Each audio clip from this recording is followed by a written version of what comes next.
Boa tarde, todos e todas. É um prazer recebê-los aqui mais uma vez.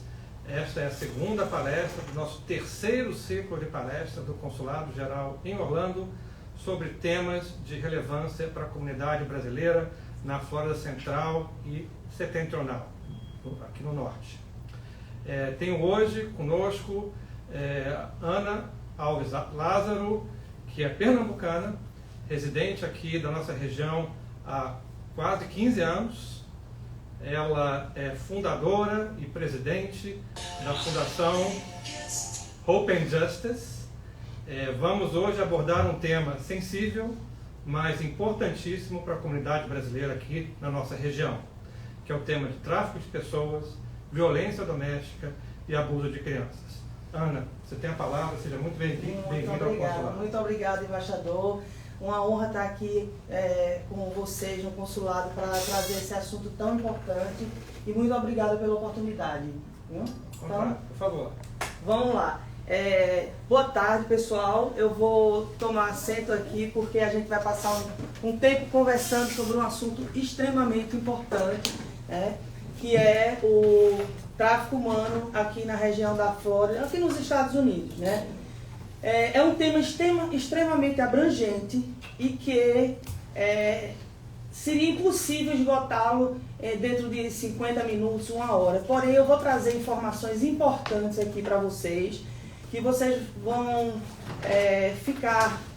tomar conhecimento do modus operandi desses crimes, para que vocês possam se proteger e proteger a família de vocês e ser também um agente de combate a esses crimes hediondos, né? O tráfico humano, ele é um crime que assola o mundo inteiro, não é uma exclusividade dos Estados Unidos, da Flórida ou de Orlando.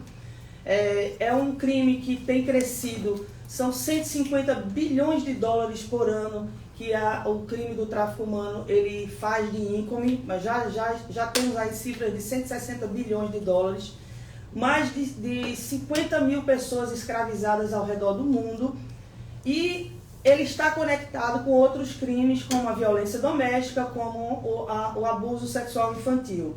O tráfico humano, muitas vezes as pessoas pensam que está bem distante da gente, lá no Oriente Médio ou na Europa. Na verdade, ele é um crime que ele está acontecendo nas esquinas das nossas casas, nas escolas dos nossos filhos, nos ambientes de trabalho, em todo o ambiente, uma vez que ele funciona como uma lógica de mercado, e é algo que traz muito dinheiro, e as pessoas inescrupulosas e criminosas, elas não têm limites, né? A gente tem visto cada vez mais casos de tráfico e muitas coisas acontecendo ao nosso redor.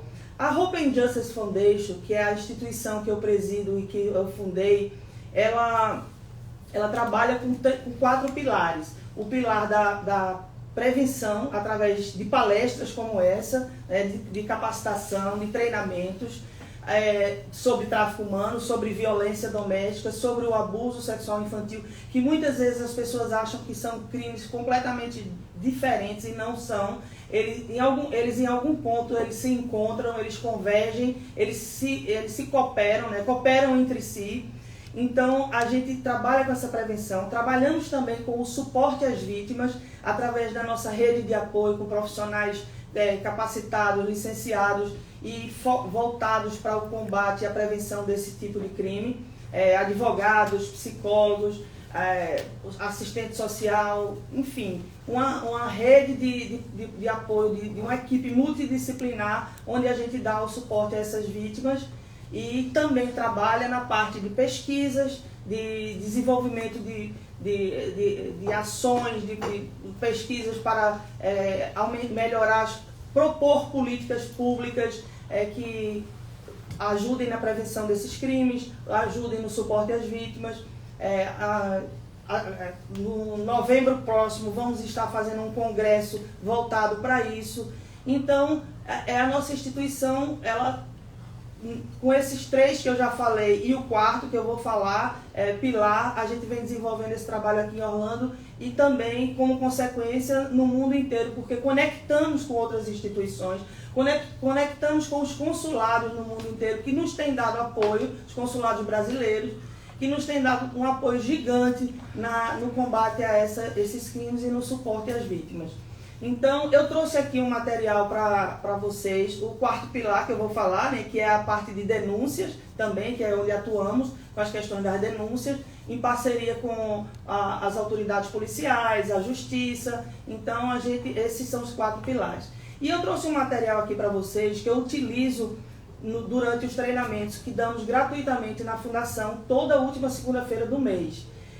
Entretanto, eu não vou conseguir esmiuçar todo esse material aqui em razão do tempo, mas eu quero convidar a todos aqueles que estão na cidade de Orlando e adjacências que cheguem à Fundação, e toda última segunda-feira do mês a gente tem esse treinamento lá gratuitamente para toda a comunidade, para empresas, para os consulados. Eu já tive a oportunidade também de ministrar esse treinamento no consulado de Miami, vamos fazer aqui no consulado de Orlando, em Nova York. Então, o governo brasileiro, através do consulado, né, através das suas relações consulares com o Itamaraty, tem dado um apoio enorme a esse trabalho e temos obtido excelentes resultados. Então, eu vou começar a apresentar esse material aqui, nessa TV, trazendo alguns dados importantes para vocês. Eu vou passar alguns slides mais rápido, porque realmente esse material é para um treinamento, explicando aqui, né, o porquê eu deveria me preocupar com o tráfico humano. Quando eu comecei esse trabalho, há 5 anos atrás, muita gente achava que era algo que não deveria se preocupar, porque era algo muito distante. E com as apresentações das palestras, dos treinamentos, as pessoas foram entendendo por que realmente elas deveriam se preocupar. Exatamente porque esse tipo de crime e de criminoso está à nossa porta, está nas escolas dos nossos filhos. Então, essa é uma das razões por que a gente deve se preocupar. E aí, nesse material, eu vou trazendo a questão do nome da fundação, e isso aí a gente vai adiantar aqui. E os valores que acreditamos, que defendemos, né? A nossa frase que a gente adotou para que a gente traga conscientização, né? Para que o mal triunfe, basta que os bons não façam nada. Essa frase não é nossa, é atribuída a Edmund Burke. Temos aí uma breve bio da minha história profissional, as nossas metas, o que eu acabei de falar, né, sobre a prevenção com programas de educação, conscientização nas comunidades, proteção, pesquisas e repressão, os nossos princípios, valores, vou adiantar aqui, e a nossa realidade com relação ao tráfico humano, né? São 49,6 milhões de pessoas que viviam em escravidão moderna desde 2021. Por que escravidão moderna? Porque o tráfico humano não é nada mais, nada menos do que uma forma de escravidão moderna. Quem acredita que a escravidão ela já se acabou, está enganado. Quando você conhece essa realidade do tráfico humano a fundo, você entende e percebe que a escravidão ela ainda, infelizmente, existe. Então, temos aí 27,6 milhões de pessoas em trabalho forçado, que é outro mito, que as pessoas acham que o maior número de crime para que o tráfico serve o tráfico para o abuso sexual, né, para a prostituição forçada. E, na verdade, é o trabalho forçado, onde aí envolve crianças, mulheres, enfim. 22 milhões de casamento forçado, infelizmente existe. 27,6 milhões de pessoas no trabalho forçado, falamos aqui, esse número foi repetido. 17,3 milhões exploradas no setor privado, indústria da pesca, indústria na agricultura, indústria do turismo, indústria do trade turístico, da hotelaria, enfim. Em todos os setores da sociedade, infelizmente, há presença do tráfico humano. Temos aí a exploração sexual, comercial forçada e os 3,9 milhões no trabalho imposto pelo Estado. Alguns estados que nós temos, né, no mundo que escravizam crianças para guerra, soldados forçados, enfim. Essa fonte, eu coloquei aqui a fonte que está na Organização Internacional do Trabalho, né? Então temos aqui também as mulheres e as meninas, 4,9 milhões de vítimas em situação de exploração sexual. 12% de todas as vítimas em trabalho forçado são crianças. Esses dados que eu estou passando para vocês aqui agora, eu estou passando muito rapidamente, porque eu vou deixar ele disponível para o consulado, para eles irem divulgando, e quem quiser ter acesso com mais detalhe, pode nos procurar também, ou procurar o consulado. Então, vamos aqui. Somente em 2018, aqui nos Estados Unidos, tivemos 426.066 denúncias de crianças desaparecidas. Esse número já dobrou agora, já temos mais de 800 mil crianças. A Flórida é o terceiro estado que mais tem casos reportados de tráfico humano. Orlando é a terceira cidade que mais tem casos reportados de tráfico humano. E por quê? Aí muita gente fala por causa da Disney, também, por causa dos parques, também. Mas temos aqui em Orlando é a maior cidade em termos de convenção de empresas, de trabalho, centros de convenções.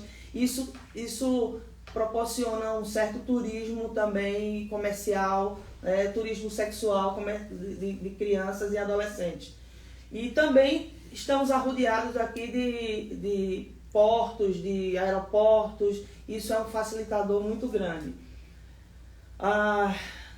Temos aqui, em 2022, o Cyber Tip Line, né, recebeu 32.059 denúncias, são números altíssimos, 80.524 aliciação online, que esse é um assunto que a gente vai falar muito aqui, sobre o sextortion, o 18.336 do tráfico sexual infantil, 12.906 do abuso sexual infantil, e entre outros, incluindo o turismo comercial 46.029. E aí, a nossa comunidade brasileira, né, temos aqui esses dados em 2022, no exterior, a população brasileira. Esses são os dados mais recentes que eu pesquisei. Então, temos uma população de imigrantes e de turismo também, de brasileiros no mundo inteiro, extremamente grande, e que está extremamente vulnerável, porque um percentual muito pequeno dessa comunidade tem realmente conhecimento do que é o tráfico humano. E trazendo aqui para os Estados Unidos, né, temos aqui por países 1,9 milhão de pessoas, de brasileiros aqui. Nos Estados Unidos, Nova York, vamos ver Orlando, 180 mil, está aqui, né, são dados recentes que eu peguei também do Itamaraty, cada vez mais sendo atualizado. Então, ou seja, a gente tem uma população de brasileiros gigante no exterior, que desconhece completamente a cultura, o modus operandi desse tipo de crime, e muitas vezes desconhece a cultura, os seus direitos, né, no local onde eles vivem. Imigram, né, para países dos mais diversos, e não tem o cuidado e a preocupação de entender a dinâmica do crime no ambiente que ele vai viver com seus filhos, com suas famílias. E isso é notado, né, é percebido pelas organizações criminosas, e eles sabem que nós, imigrantes, somos alvos fáceis, justamente por desconhecer toda essa dinâmica criminosa, todo esse modus operandi desse tipo de crime. E aí cabe a nós, com a nossa responsabilidade social, civil, as instituições governamentais e não governamentais, trazer isso à baila, né, trazer esse tema para discussão nas comunidades, com as lideranças. Então, é isso que a gente tem feito através da Fundação. E aqui, a gente falou aqui sobre os valores, o tamanho. Vamos aqui passar. Bom, é muito importante a gente entender a definição, né, a tipificação do tráfico humano. A gente tem que entender isso para que a gente possa identificar. A gente não precisa ser advogado para saber dessa tipificação. Nós, como pais, mães, pessoas responsáveis, lideranças, pastores, padres, com todas as lideranças da comunidade, têm o dever de ter esse conhecimento para contribuir com o combate e a prevenção desse crime. Então, essa definição ela foi construída lá na Convenção de Palermo e com o Protocolo de Palermo, onde os países signatários, e o Brasil é um deles, criaram, né, a tipificação e estabeleceram essa tipificação de maneira uniforme para que facilitasse o combate e a repressão a esse tipo de crime, que é um crime transnacional, mas também acontece de forma doméstica. Então, o modelo chama do Action, Means e Purpose, que é a ação, o significado, né, o objetivo e a proposta. A lei dos Estados Unidos define o tráfico de seres humanos como uso da força, fraude ou coerção para obrigar uma pessoa a praticar atos sexuais, comerciais ou contra sua vontade. Essa é uma definição que pega guarita na Convenção de Palermo, mas ainda ela está, de certa forma, incompleta aqui, como eu vou demonstrar para vocês mais adiante. Então, nós temos aqui, que eu acabei de falar, o ato de proteção às vítimas do tráfico humano, que foi instituído no ano de 2000, com o Protocolo de Palermo. Aí temos o Estatuto da Flórida, que se baseia também nesse Protocolo de Palermo, e as ordenanças locais.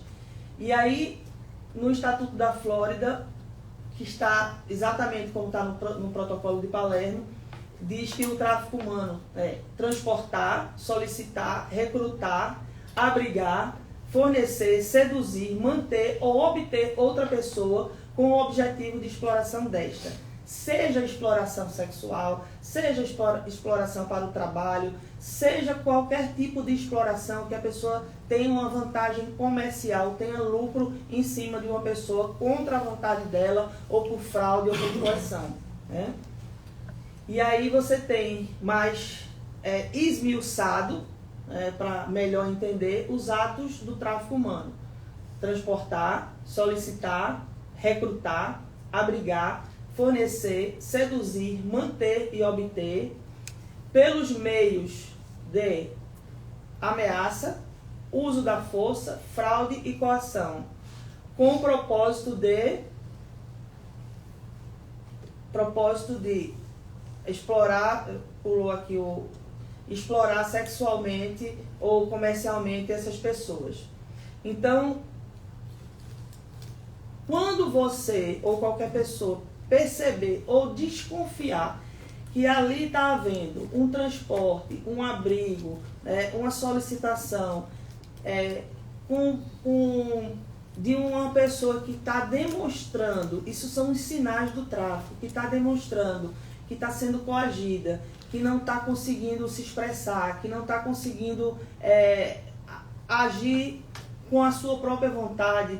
Inclusive, eu tenho um exemplo que eu conto sempre. Eu fui voluntária no Pregnancy Center. Quem é aqui de Orlando conhece bem. É uma instituição que é da First Baptist. E nesse Pregnancy Center, as pessoas trabalham recebendo mulheres, adolescentes, que engravidaram e não têm condições de continuar com a gravidez e muitas vezes chegam lá tentando interromper porque foram abandonadas, sofreram estupro, e lá é feito um trabalho de acolhimento e se dá a oportunidade a essas mulheres de colocarem seus filhos para adoção. elas não precisarem interromper, terem os filhos e colocam para adoção. E num dado momento chegou um casal, um senhor já com uma certa idade e uma jovem, estava bem vestida e ela não conseguia dar os dados dela. Ele quem respondia por ela. Até a data da última menstruação dela, ele quem falou. E eu percebi ali que havia algo estranho, havia um domínio sobre ela que era uma coisa fora do normal. E aí eu acionei a diretoria e de fato essa moça, ela estava ali coagida, ela veio da Turquia e ela era maior de idade, ela foi chamada para o atendimento e ela não quis pedir ajuda. Quando é uma pessoa adulta, maior de idade, a gente não tem como denunciar e chamar a polícia se ela não pedir essa ajuda, a não ser que fosse uma menor de idade. Então, a gente viu que ela estava bem assustada, ela negou, ela já estava no 5º aborto, isso aí ela confessou, já estava no 5º aborto desse suposto marido. Ele falava árabe, ora ele falava espanhol, ora ele falava inglês. Então, a gente prestou todo o atendimento e ela foi embora, mas ficamos frustrados porque a gente não pôde tirar ela daquela situação, porque precisava da denúncia dela. Só que a gente colocou um watch através da polícia para que ela fosse, para que a polícia prestasse atenção no que estava acontecendo. E, por fim, de uma maneira que eu não posso disclose aqui, a gente descobriu que ele tinha uma agência de limusine, que ele transportava altos executivos e tinha as jovens de acompanhantes, ou seja, era uma situação de tráfico. Então, isso é muito comum. E por que eu identifiquei? Porque eu sei dos sinais. E é tão importante a gente conhecer todos esses sinais de como a gente identificar. Por isso esses treinamentos são importantes. E que, em razão, como eu falei, do tempo que a gente tem aqui, a gente não pode abordar todo esse tema na sua abrangência, em razão dessa questão do tempo. Mas o que a gente já pode passando aqui já vai ajudar bastante vocês. Então, quem são as pessoas envolvidas nessa questão do tráfico humano?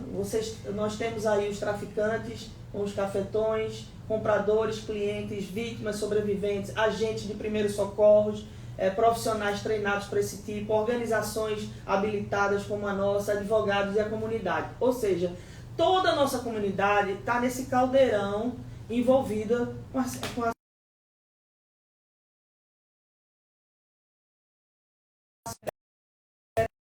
Então, temos um outro mito, é achar que pessoas traficadas são somente pessoas de baixa renda, com baixa escolaridade. Esse é outro mito e outro grande engano que somente dificulta o combate ao tráfico. Nós temos diversas reportagens, diversos casos, inclusive dentro da Fundação, de traficantes que eram pais de família com reputação ilibada, que eram mães de família com reputação ilibada, profissionais liberais, como advogados, como médicos, psicólogos, policiais. Então, o traficante ele não tem escrito na testa, ou ele tem um estereótipo de ser aquele mal encarado, cheio de tatuagem, ou drogado. Não. Qualquer camada da sociedade, qualquer nível socioeconômico, você encontra pessoas que praticam esse crime hediondo. Então, é muito difícil. Eu tenho casos e mais casos dentro da Fundação de pessoas que quando chega ao nosso conhecimento, você diz, é inacreditável, mas infelizmente essa realidade é o que é. E a gente precisa proteger os nossos filhos, as nossas crianças, as nossas famílias e nos proteger e proteger a nossa comunidade. Temos essa responsabilidade. Então, a gente passa aqui para os tipos e práticas do tráfico humano, que eu venho falando aqui, né? Para exploração sexual, trabalho escravo, casamento forçado, remoção de órgãos, retirada de adrenocromo, rituais satânicos e os soldados forçados que eu falei. Muita gente pergunta o que é o adrenocromo. Infelizmente, a gente vive em um mundo que é muito simples. Tem o lado do bem e do mal, não existe meio termo. E a gente tem que se perguntar de que lado eu estou. O que é que, se eu realmente estou do lado do bem, o que é que eu estou fazendo para ser luz e para combater o lado do mal. O adrenocromo é algo que até uns anos atrás, na minha cabeça, eu não conseguia assimilar isso, não conseguia entrar. Muita gente até questionava, isso é mentira, isso não existe, mas infelizmente existe. Adrenocromo é quando uma vítima, geralmente crianças e adolescentes, especialmente crianças pequenas, elas passam por tortura, por estupro coletivos, por abusos sexuais, abusos de todas as formas, e dentro daquele momento de terror, de pavor, ela é retirado de uma região da medula, da coluna dela, o sangue. Esse material ele é utilizado como uma droga que vai deixar pessoas drogadas, como ele é utilizado também para o rejuvenescimento na indústria de cosméticos e para rituais satânicos. Então, por que e para onde vão esses milhares de crianças desaparecidas nos países? O que é que se faz com elas? Então, mas isso aí é teoria da conspiração. Bom, quem quiser pagar para ver, que deixe suas crianças à vontade, sem supervisão, porque realmente isso aí, nós fazemos parte da força-tarefa do tráfico humano aqui da Central Flórida, aqui, e a gente tem acompanhado os casos. Infelizmente eu tenho que dizer para vocês que isso é uma realidade, que isso é uma verdade. Gostaria que não fosse, realmente. Então, toda a indústria do tráfico humano ela é utilizada, né, pega o ser humano para escravizar para esse tipo de barbárie, né, esse tipo de crime. E aí, dentro da exploração sexual, nós temos a pornografia, que é o start para toda essa indústria, né? A pornografia com strip club, prostituição forçada, casas de massagem, exploração sexual de menores de idade. O que a gente precisa entender é que o tráfico humano ele é um negócio, é um business. É um business criminoso, mas é um business extremamente rentável. E que, como qualquer lógica de mercado, né, o comércio ele tem a lógica da lei da oferta e a lei da procura, né? Por que cresce tanto o tráfico humano no mundo inteiro? Porque cresce a demanda. Enquanto combatermos a demanda, o tráfico continuará existindo. Por que existe a exploração sexual de mulheres e crianças? Porque existem consumidores para isso. Existe um consumo diabólico, terrível, de exploração de crianças. Esse país, os Estados Unidos, na América do Norte, infelizmente, é o primeiro no mundo de consumo de pornografia infantil. Pornografia infantil significa vídeos na dark web de crianças sendo abusadas, estupradas. Existem organizações criminosas especialistas em estupros de bebês, sequestram bebês, eles estupram e filmam o estupro para vender na dark web, para vender a esses consumidores. E quem são esses consumidores? A sociedade. A sociedade que cultiva uma prática o incentivo à pornografia, a práticas abomináveis, né, sexualmente falando, liberações essas questões de liberação da pedofilia, de normalizar isso e normatizar isso, a questão da zoofilia. Tudo começa na pornografia, entre aspas, adulta, né, aceitável pela sociedade. A pornografia, isso já está comprovado pela ciência, pela neurociência, que ela vicia tanto quanto a cocaína. Ela vai viciando ela vai trazendo consequências extremamente danosas. Eu não vou falar nem no aspecto espiritual, vou falar no aspecto físico mesmo. Chega um ponto que o viciado, ou a viciada, né, em geral na pornografia, aquela pornografia dita normal com adulto já não satisfaz mais, e aí já passa para pornografia com criança, com adolescentes, com crianças, com animais. Então é algo realmente surreal, é algo demoníaco que só traz destruição para as vidas, para as famílias. Então, uma coisa que pode ser muito comum, né, e muito natural para a sociedade.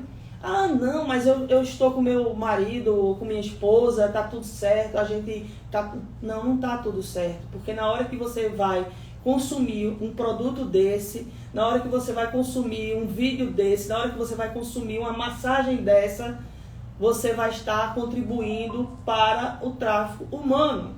Na hora que você vai no sex shop, que você adquire produtos desse tipo, você está contribuindo para o tráfico humano. É exagero? Quem quiser achar que ache, mas é uma verdade. E a gente pode provar que essa verdade que eu estou dizendo é verdade, que a gente pode provar. Porque, infelizmente, são essas condutas, são esses comportamentos de consumo que alimentam o tráfico humano, né? Então, vamos lá. Eu sei que essas verdades, muitas vezes, para muita gente pode parecer dura, mas elas têm que ser ditas. É uma responsabilidade nossa, é uma responsabilidade minha, como sobrevivente de uma situação dessas, né? Eu quase perdi a minha filha numa situação de tráfico. Eu conheço bem essa realidade na minha própria pele. Sou advogada por formação e hoje não exerço aqui nos Estados Unidos, não sou licenciada, mas no Brasil já exerci durante muito tempo. Continuo exercendo à distância algumas situações. Porém, lá, mesmo como advogada criminalista e advogada de família, eu nunca vi, sabia, óbvio, de tráfico humano, mas eu nunca vi tanta coisa bárbara como eu tenho visto ao longo desse trabalho na Fundação. E isso, pessoal, não é para assustar nem para amedrontar ninguém. Isso é para acordar as pessoas, para que você possa proteger os filhos de vocês. Tenham cuidado, todos os dias, todas as semanas eu tenho recebido na Fundação casos de criancinhas abusadas dentro de igreja, abusadas dentro da escola, abusadas dentro da própria casa. Tenham cuidado, se você realmente ama os seus filhos, se você realmente ama a sua esposa, a sua família, se interesse por esse assunto, busque. Eu sei que não é de fácil digestão, mas ele é importante, porque, como dizia Edmund Burke, para que o mal triunfe, basta que os bons não façam nada. Infelizmente, o mal está triunfando pela omissão dos bons. Vamos lá aí para alguns exemplos, né, de tráfico. Eu já falei aqui: fazendas, hotéis, salões de beleza, construção, restaurantes, tripulação de navios, casamento forçado, adoção ilegal e venda de órgãos. Alguns exemplos: os pais que vendem ou alugam a criança por droga, dinheiro ou aluguel, né? Vendem a criança por questões para ter um aluguel, para pagar como aluguel. Tivemos um caso, há uns anos atrás, de um pai e uma mãe que, dos 6 meses aos 4 anos de idade, pegou a filha, que tinha 6 meses e 4 anos, e vendia no Craigslist para os pedófilos irem lá e estuprarem a criança. E eles tinham um estúdio dentro de casa e eles filmavam o estupro. Eles ganhavam dinheiro com o estupro da filha e com a venda do vídeo no Craigslist. E esse casal foi preso. Eles estão presos agora. Essa criança foi resgatada, já está numa família substituta e passou por isso. Isso é um caso entre dezenas de casos que a gente encontra ao longo da nossa caminhada aqui. Casos que a gente, não foi o que a gente ouviu falar, que alguém contou pra gente, foi o que a gente acompanhou, que a gente presenciou, que a gente ajudou de alguma forma. Então, recentemente tivemos aqui uma região próxima de Orlando, uma brasileira que namorava com um americano e tinha o namorado dela tinha um filho já adulto, e durante 5 anos ela, com esse namorado e o enteado, estuprava os próprios filhos de 8 e 6 anos e filmava e vendia esses vídeos do estupro, abusando. E recentemente ela foi pega, já está presa. Ela é de Belo Horizonte, está presa e os filhos estão com o pai agora. Ou seja, isso é mais comum do que qualquer pessoa possa imaginar. É difícil assimilar isso, é difícil aceitar isso, mas é uma realidade que precisa ser encarada e combatida, né? A questão da prostituição, né? A gente sabe que aqui nos Estados Unidos a prostituição é crime, né? E, infelizmente, muitas mulheres se encontram nessa situação de forma forçada porque foram traficadas. E aí a gente tem que ter, entender, a estatística diz que, de uma maneira geral, 99% das mulheres que estão em situação de prostituição, elas estão em situação de prostituição forçada, elas são vítimas. E o restante, elas estão em países que permitem por decisão própria, por escolher essa atividade profissional, como elas, muitas têm até reconhecimento dos governos, e o que é por vontade delas, mas não deixa de ser algo degradante, algo que quando a gente entrevista, conversa com elas, não é algo que realmente elas estejam felizes fazendo, mas optaram por aquilo por falta de opção, porque quiseram fazer e porque se encantaram muitas vezes por aquele mundo, enfim. Mas a grande maioria aqui nos Estados Unidos, elas são vítimas da exploração sexual. Elas têm o que chamam aqui de um pimp, né, de um cafetão, onde elas, se elas não fizerem esse trabalho, elas são obrigadas a terem 30, muitas vezes 40 relações por noite para trazer dinheiro para esses traficantes. Gera muito dinheiro e elas não conseguem fugir, elas passam por um processo de retirada da própria alma, processo que eles chamam de break season, onde quando elas são traficadas, elas são levadas para um local onde elas sofrem estupro coletivo, elas são drogadas, elas apanham, elas passam fome, elas passam por situações de miséria, para ter a alma quebrada, a dignidade quebrada, elas não têm força para fugir numa situação dessa e têm a vida ameaçada ou a vida dos familiares ameaçados. São organizações criminosas extremamente organizadas e perigosíssimas, que têm influência em todos os segmentos da sociedade. Aí tem a vítima vendida como propriedade de alguém, coagida e explorada, não recebe qualquer benefício ou pagamento, pode ser para o trabalho escravo ou para a exploração sexual. E a prostituição em si, né, quando ela consente, troca sexo por dinheiro, com consentimento das partes, recebe dinheiro para o seu trabalho, e são casos raros. Aí vamos lá nos pontos incomuns dessas duas situações. Todas duas tratadas como objeto, geralmente, quase, eu me arrisco a dizer 100% dos casos, teve uma infância ou uma adolescência abusiva.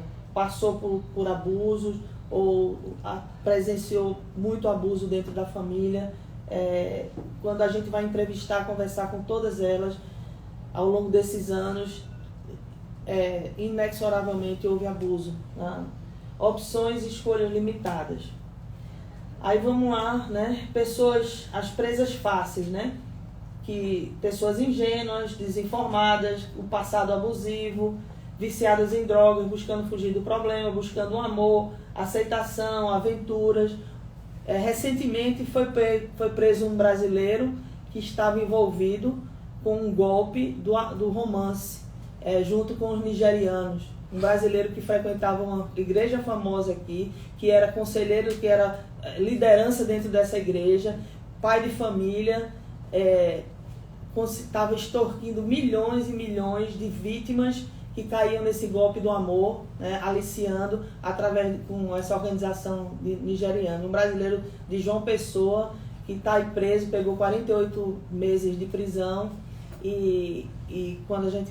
É uma situação triste, né, para todos nós, e inclusive suspeita-se que também participou de alguns abusos de criança, de uma criança, e enfim, estava frequentando a mais alta roda dentro de uma igreja, bem frequentada, e frequentando toda a comunidade, enfim. Então, mais um motivo, né, mais um exemplo que a gente dá aqui para mostrar o quanto nós estamos vulneráveis se a gente não realmente souber como se proteger dessas situações. A cultura do abuso, né? Homens e mulheres das mais diversas sociedades e classes sociais, culturais, econômicas e escolaridades que incentivam, consomem, promovem e financiam a prostituição e a pornografia. Ou seja, quantas pessoas vêm aqui ou conhecem alguém que expõe seus próprios filhos na internet, nos TikToks da vida, nos Instagram da vida, com as dancinhas sensuais, com maquiagem, pousando. E eu vejo pessoas fazendo isso, inclusive pessoas conhecidas, amigas, e me dá uma angústia, porque tem pessoas que agradecem quando a gente alerta e tem pessoas que ficam com raiva, né?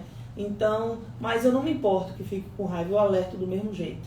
Eu falo o que eu tenho que falar, o que eu preciso falar. Se ficar com raiva, não tem problema, eu não estou para fazer graça para ninguém aqui, eu estou para cumprir a minha missão e fazer o meu trabalho.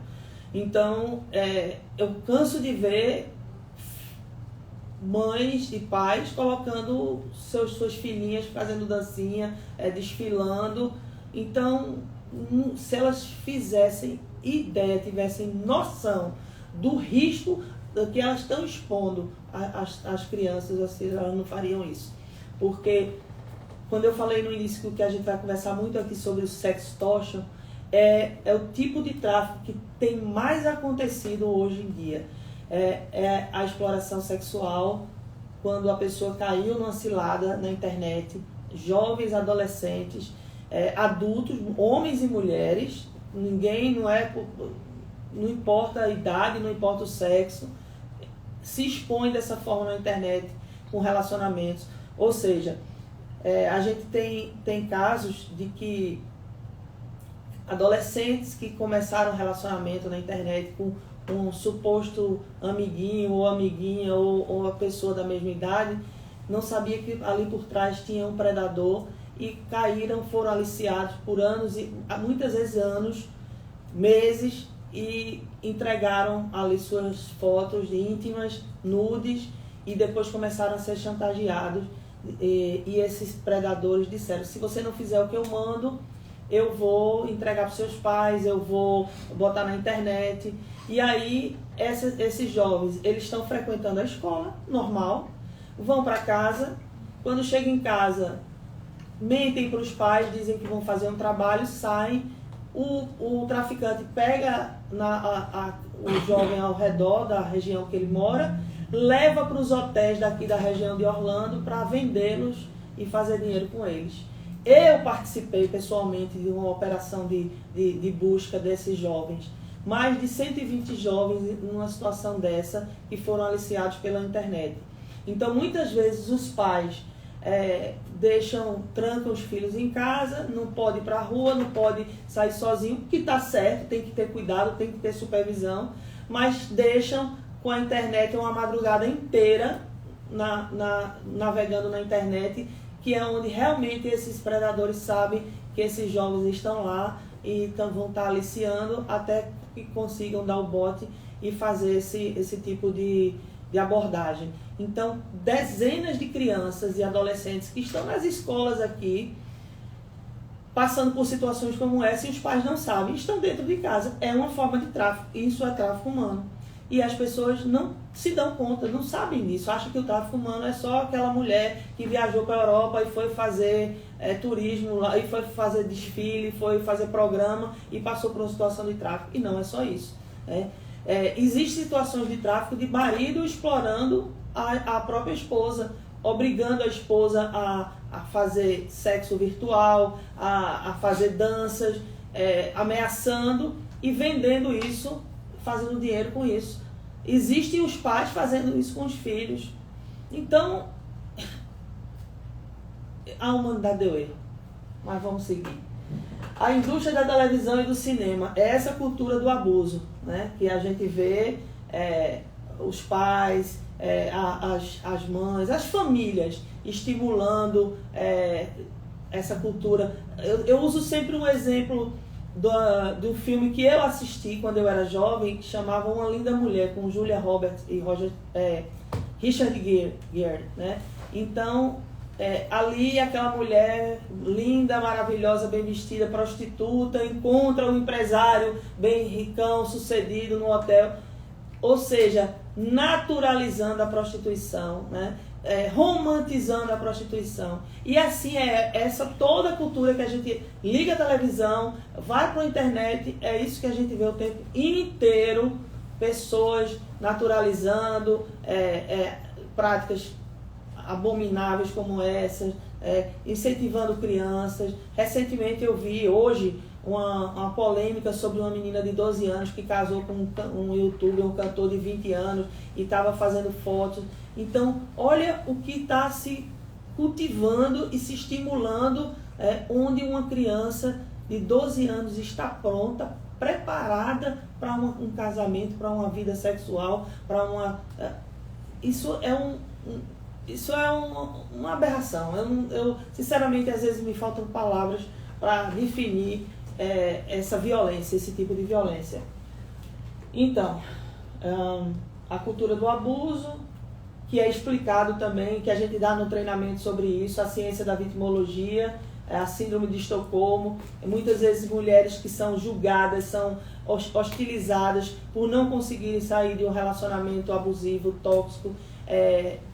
Na verdade, ela não consegue se ela não tiver uma ajuda psicológica, um acompanhamento, porque é uma síndrome, tem uma explicação científica para isso, ela precisa de ajuda, ou ele.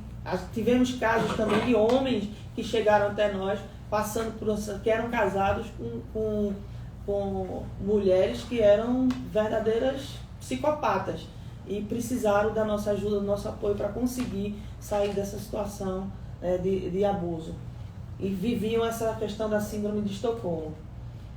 E aí a gente vai, já passamos isso aqui, durante o treinamento a gente fala sobre a pirâmide de Maslow, para se entender também a questão da vítima, a gente esmiuça isso com mais detalhes.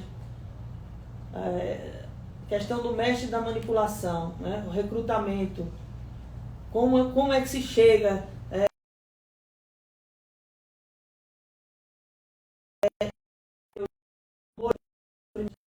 que no nosso meio, na comunidade aqui em Orlando, é o que a gente mais encontra, inclusive pessoas amigas minhas que chegavam, eu encontrei o meu príncipe encantado, esse homem é maravilhoso, essa mulher é maravilhosa, não sabe de onde veio, conheceu numa rede de relacionamento, não faz uma pesquisa, não observa, não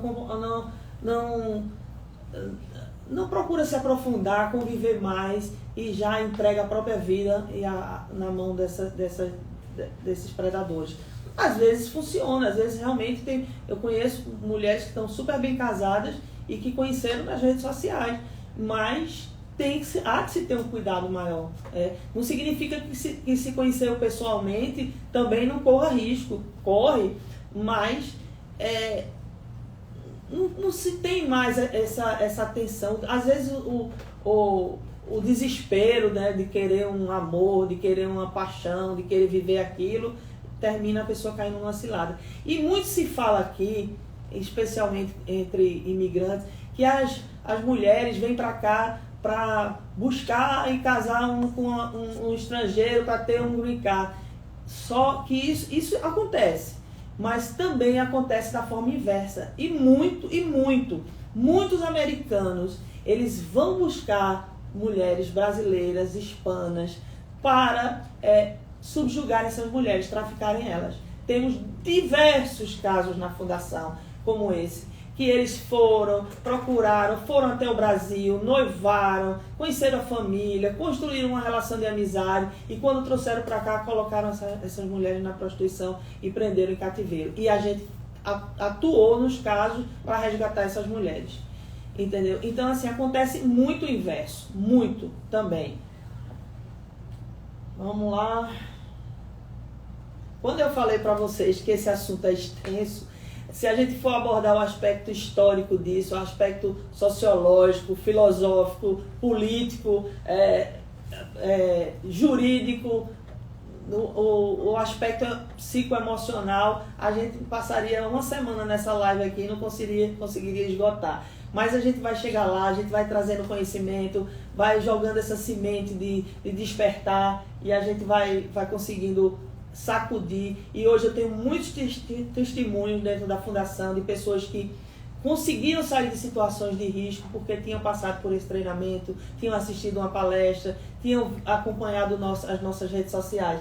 E isso me deixa muito grata, né, com a sensação de que eu estou cumprindo a missão junto com minha equipe, com todas as pessoas que abraçaram essa causa, porque embora eu tenha fundado a Hope and Justice, sou uma sobrevivente de situação de violência doméstica, tráfico humano, eu tenho um time gigante por trás, me apoiando, trabalhando, dando suporte, cooperando com as ações da fundação, parceiros, apoiadores. E isso é importante a gente registrar, porque não é fácil lidar com o que a gente lida todos os dias. Realmente tem que ser especial, tem que ser separado para isso, porque não é fácil. As situações são muito complicadas, mas a gente, eu costumo dizer que somos imparáveis. Nada vai deter a gente, nada. Aliciamento ganhando controle. Vamos lá. Bom, o que eu quero falar um pouco sobre essa questão do sindicato do crime organizado. As estratégias são as mais diversas. Quando eu coloquei máfia russa, a máfia do leste europeu, italiana, yakuza, cartéis latinos, cafetões americanos, gangues, entre outros, eu não estou falando desse pessoal lá no local deles, não. Eu estou falando desse pessoal aqui dentro de Orlando. Eles estão por aqui, estão trabalhando. Empresários, donos de hotéis, donos de restaurantes, de casas de massagens, de boates, eles estão por aqui, né? Unidos, buscando o objetivo deles, destruição, morte, para o lucro deles. Então, é preciso a gente entender que por trás disso existem organizações muito poderosas, muito poderosas.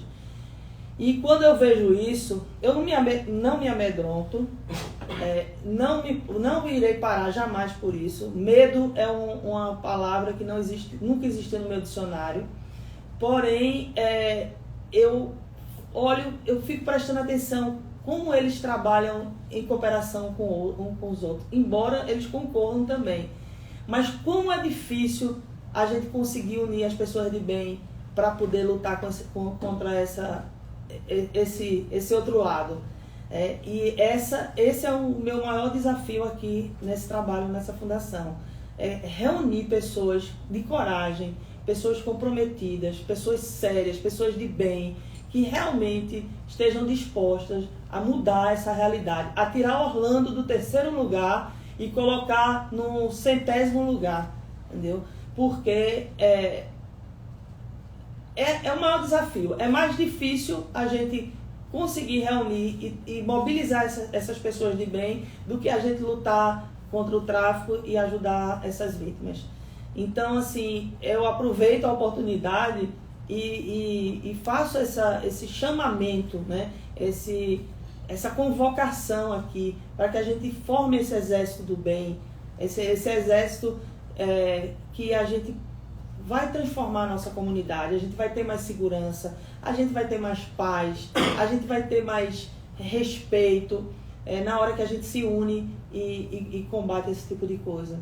Então, eu não queria perder essa oportunidade de nessa live, fazer esse chamamento, essa convocação.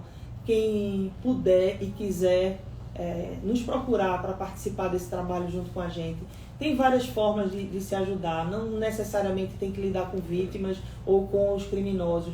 A gente precisa de muita coisa, temos muitas carências em todos os sentidos. Temos uma estrutura gigante de projetos, de programas que a gente realiza ali dentro da Fundação e que muita gente não sabe e que precisa saber até para buscar ajuda, né? Até para buscar ajuda. Então, essas máfias que a gente está colocando aqui, a máfia russa, do leste europeu, italiana, a Yakuza, elas todas estão aqui na região da Flórida, aqui em Orlando. Falamos sobre os exemplos de consumidores, né, rapidamente, mas eu estou trazendo o slide aqui. Executivo que viaja para outros países para fazer sexo com crianças, esse é um exemplo clássico, muito comum. Homens e mulheres que trocam seus cônjuges e buscam comprar sexo para viverem suas fantasias e também consumirem pornografia, vídeos, revistas, sex shop. Estudantes solitários que pagam por companhia de mulheres, viciados em pornografia infantil e viciados em pornografia em geral. Esses são alguns exemplos de consumidores que promovem o tráfico humano. Aqui a gente já trouxe, falou sobre a pornografia, as consequências, inclusive disfunção erétil, website pornô, sex shopping, alguns sinais do tráfico que eu já adiantei aqui. Quando existe a presença de terceiro, geralmente homem, mas pode ser mulher, insistindo em falar, responder no lugar da pessoa e sempre ter o controle dos documentos, papéis e das informações. Quando a pessoa é visivelmente submissa, acuada e demonstra nervosismo e medo, manchas de pancadas, ferimentos, cicatrizes espalhadas pelo corpo, tudo isso pode ser um indicativo de que aquela pessoa esteja numa situação de tráfico. Aí tem também símbolos, tatuagens, cicatrizes indicando propriedade. Geralmente esses cafetões eles colocam o nome dele e diz assim, tipo Jones Gale, Mark, Frederico, e coloca tatua na mulher, ou tatua também código de barra, deixa ela marcada. Pessoas com influência visível de drogas e bebida alcoólica. Bom, antes de a gente entrar para a questão da era digital, eu queria falar sobre essa... Muita gente chega para mim e fala, mas se eu não tiver certeza, eu estou com dúvida, eu estou achando que pode ser uma situação de tráfico. Denuncie. Se você vir alguma coisa, diga alguma coisa. Por quê? Porque geralmente quando você desconfia, alguma coisa tem de errado ali. E se não tiver, ok, a polícia vai investigar, mas denuncie. Se você achar que tem um vizinho com uma movimentação suspeita, um comportamento suspeito, denuncie. A polícia não vai chegar metendo o pé na porta, algemando a pessoa. Não, vai colocar um watch ali, vai acompanhar, vai ser investigado, vai ter escuta. Porque você pode, muitas vezes, deixar de salvar uma vida porque se intimidou. Não, eu tenho medo de cometer uma injustiça. Não vai cometer, porque ninguém vai prender. A polícia não vai prender ninguém se ela não tiver certeza que aquele crime foi cometido. Vai haver uma investigação, vai haver... E geralmente, quando você desconfia, geralmente. A questão da era do digital do tráfico humano, né, como a gente...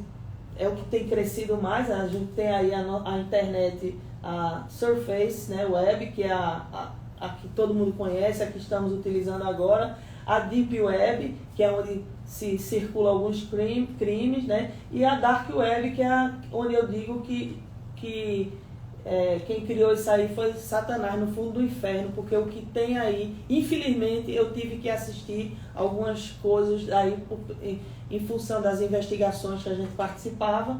Eu tive que ver algumas coisas aí e eu posso dizer que eu passei meses sem dormir.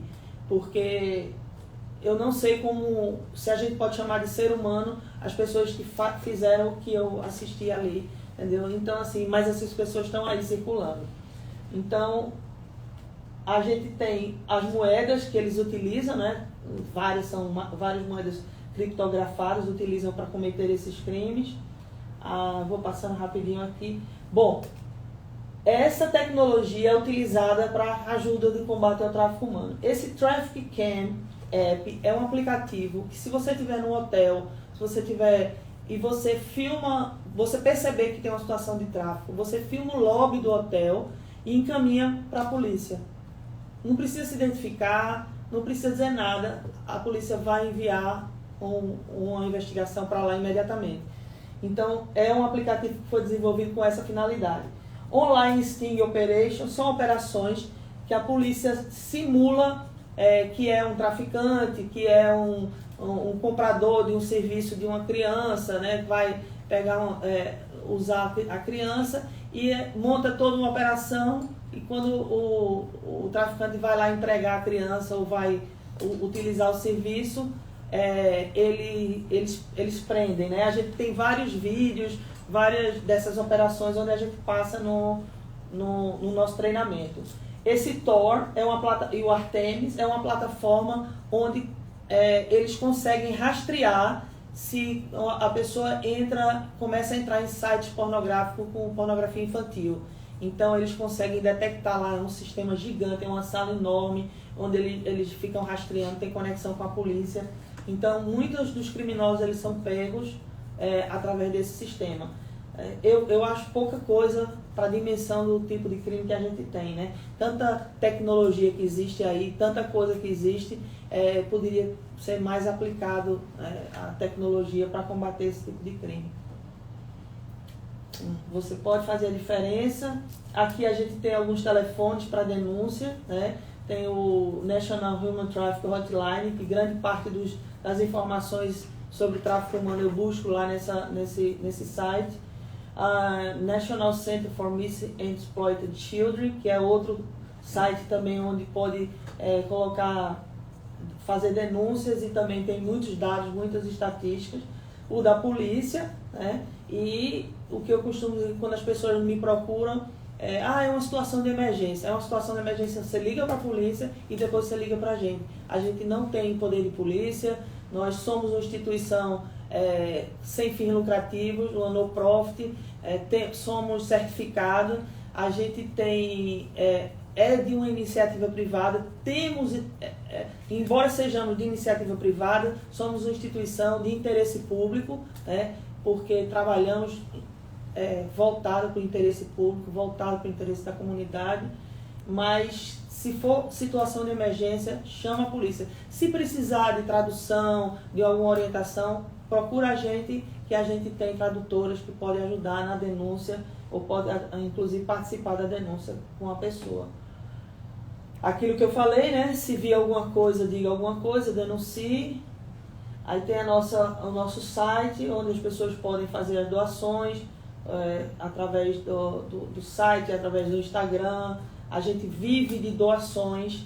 Todas essas nossas operações, esses trabalhos que a gente faz, trabalhamos com voluntariado, mas temos um custo alto, temos custo da nossa estrutura. Então, outra grande necessidade a nossa, essa questão das doações.